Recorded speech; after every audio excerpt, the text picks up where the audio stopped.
Os perigos das falsas interpretações aos textos escriturais.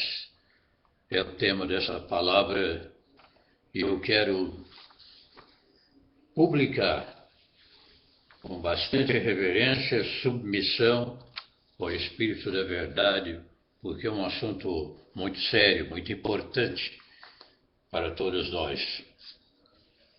Inicio a palavra dizendo que nenhuma escritura é de particular interpretação. Nenhuma profecia, nenhum texto escritural é de particular interpretação. E é justamente aí que muitos cometem erros grosseiros, quando tentam literalmente interpretar as Escrituras, esquecendo-se de que precisamos contextualizar para que aprendamos realmente o conteúdo escritural que liberta e que é realmente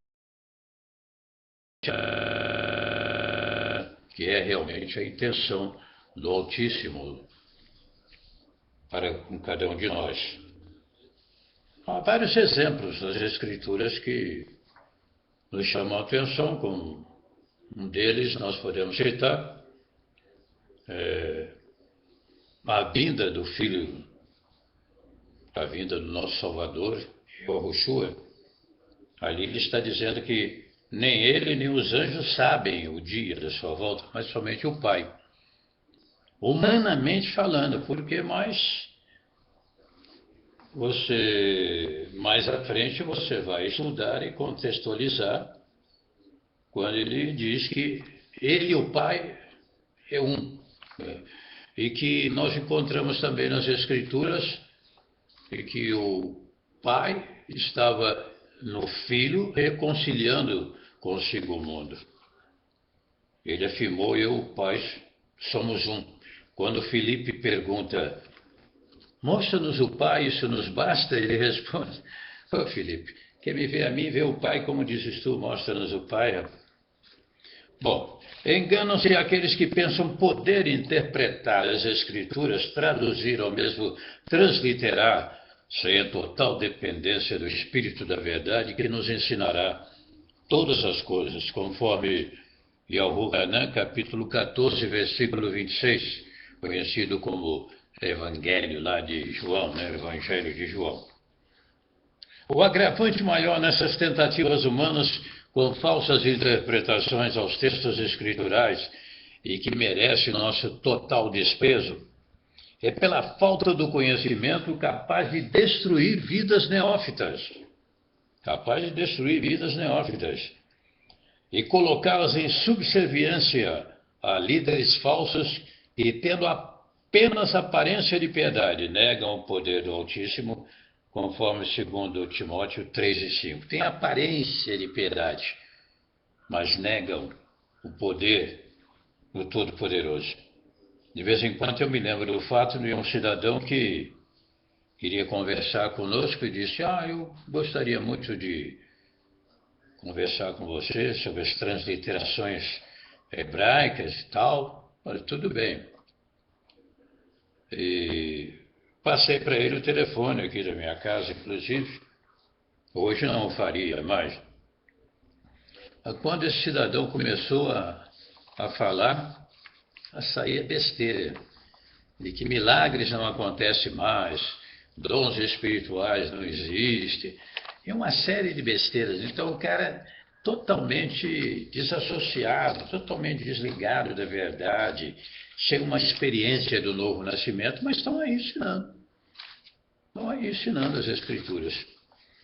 Os que se autodenominam testemunhas de Jeová, lá na própria Bíblia deles, em primeira Yohanan, Epístola 5 e 20, este é o verdadeiro Yahushua e a vida eterna, né, que eles falam Deus e a vida eterna, dizendo que o próprio Salvador se contradizendo nesse texto escritural que não lhes foi permitido adulterarem, não é mesmo?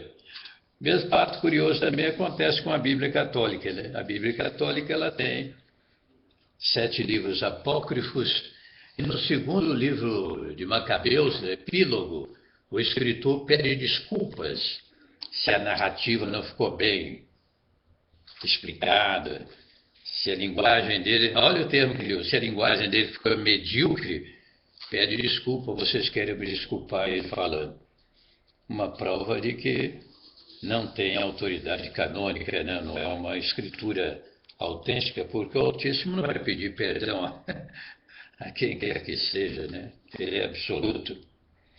Então a gente vê essas pessoas com aparência de piedade, ensinando aí as escrituras sem estarem devidamente preparados.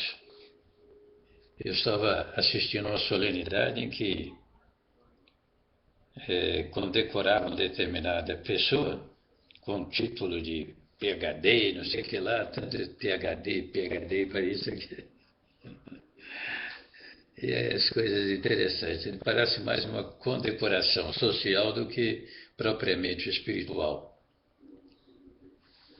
Sem querer avocar nenhuma atenção em especial, que nós somos verdadeiramente reciclados pelo Espírito da Verdade para falarmos a verdade, nós queremos lamentar, né, esses fatos e chamar a nossa atenção. Oséias 4:6 também afirma que o meu povo está sendo destruído porque lhe falta o conhecimento. Um artigo bem definido aí. O conhecimento, não qualquer conhecimento.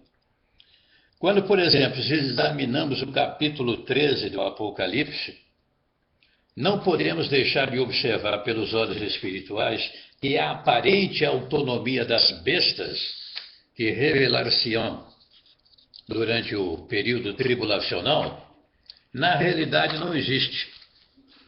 Se você pegar então um texto das Escrituras e ficar fazendo aí propaganda a favor do inimigo, isso revela falta de cultura, falta de conhecimento. Porque, na realidade, não existe essa autonomia de Satanás. E que é a permissão do Altíssimo para cumprir os seus desígnios, os desígnios do Altíssimo Todo-Poderoso. Farão coisas tais como descer fogo do céu, a imagem da besta falar, conforme versículos 7 e 15, vale a pena a gente novamente ler. O versículo 7, também foi-lhe permitido fazer guerra aos santos e vencê-los, e foi-lhe dado poder sobre toda a tribo, língua e nação. O versículo 15, foi-lhe concedido também que desse fôlego à imagem da besta, para que ela falasse e fizesse que fossem mortos todos os que não adorassem a imagem da besta. Então essa autonomia, a aparente autonomia do inimigo não existe. É uma permissão para que se cumpra os desígnios do Altíssimo. Aqueles que têm seus nomes escritos nos livros da vida não se curvarão ante as exigências do regime autoritário do antimessias, conforme versículos 8 e 9. Ainda que necessário serem mortos à espada para identificar a perseverança e fidelidade dos santos, conforme versículo 10. Depois você leia capítulo 13 de Apocalipse.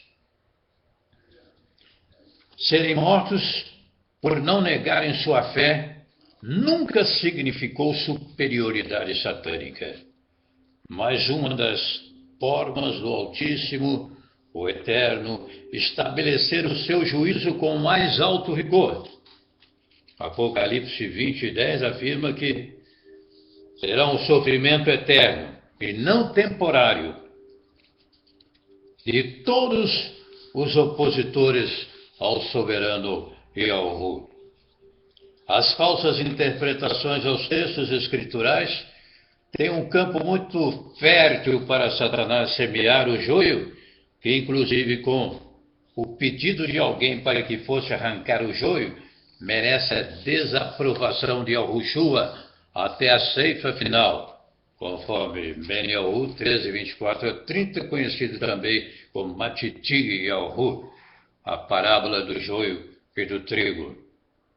Exemplos é que não faltam para alertar-nos do perigo de ser protagonista de uma campanha a favor do inimigo mortal da humanidade, Satanás, com as mensagens que se publicam através da internet, como se o mundo estivesse sob o comando do mal. Realmente o mundo jaz no maligno, o mundo das trevas, mas não nos esqueçamos da superioridade que habita em nós e que nos torna invencíveis mesmo, de fato, conforme 1 Yahu-Hanan, capítulo 4, versículo 4 e 5:4, né? E Yahu-Hanan 16:33. Esta é a vitória que vence o mundo, a nossa fé. Vamos ler esses textos para que aprendamos mais para a nossa edificação espiritual pelo Espírito da Verdade. 1 Yahu-Hanan 4:4.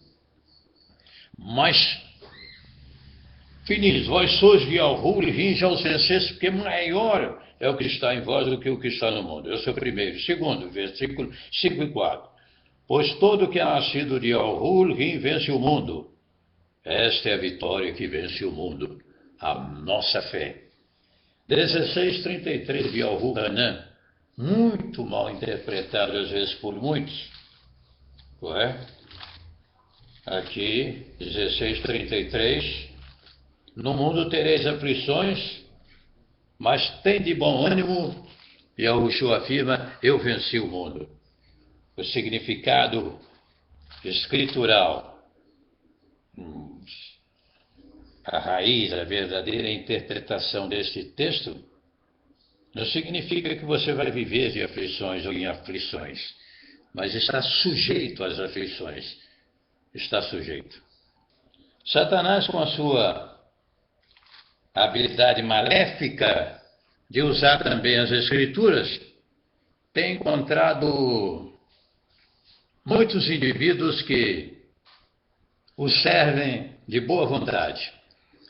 Mas aqui nós reprovamos, em nome de Yahushua, toda mentira.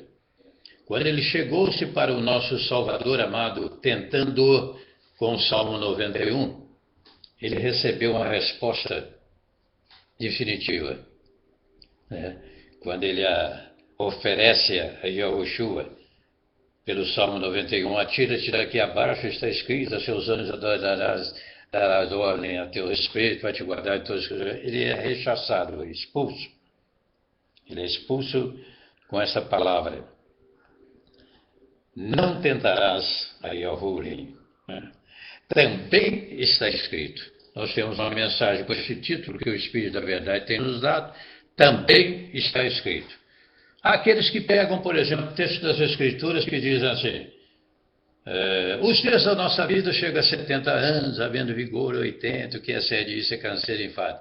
Por falar em longevidade, vocês viram agora essa senhora aí, com 120 anos, confirmando o que Bereshit Bará nos fala, né? Bereshit lá 6:3, os dias do homem serão 120 anos, independente de sexo, cor, nacionalidade, para mostrar que a Bíblia está falando a verdade, não é mesmo?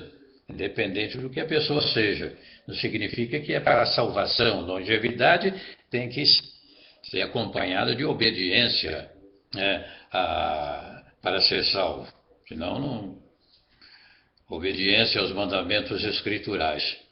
Mas essa pessoa com 120 anos. Então tem aquele indivíduo que diz assim, pega aquele texto da Bíblia, os dias da nossa vida chegam a 70 anos, havendo vigor 80, que é sedice, canseiro e enfado. Mas também está escrito, na velhice darão frutos, serão viçosos e florescentes. Também está escrito lá no Salmo 91, no versículo final ali do Salmo, dar-lhe-ei abundância de dias e lhe mostrarei a minha salvação. Então, interpretar as Escrituras merece um cuidado especial, porque ela não é de particular interpretação. E eu vejo aí pela internet pessoas tão confusas a respeito da triunidade, porque não tem ainda o espírito dentro deles. Se alguém não tem o espírito de Yahushua, esse tal não é dele. O dia que a pessoa tiver o Espírito Santo no seu coração, se tornar templo, casa, morada, conforme 1 Coríntios 3,16, vai entender facilmente a triunidade, sem qualquer dificuldade, né? Inclusive, nós somos um exemplo, né? As Escrituras afirmam que somos feitos à imagem e semelhança do Altíssimo. E se somos um ser tríplice, né? Corpo, alma e espírito, aqui vivendo em uma só pessoa, por que não tomarmos esse exemplo também para a autoridade maior, que nos faculta essas comparações? Tá bom, sim? Um abraço, até outra oportunidade com novos estudos.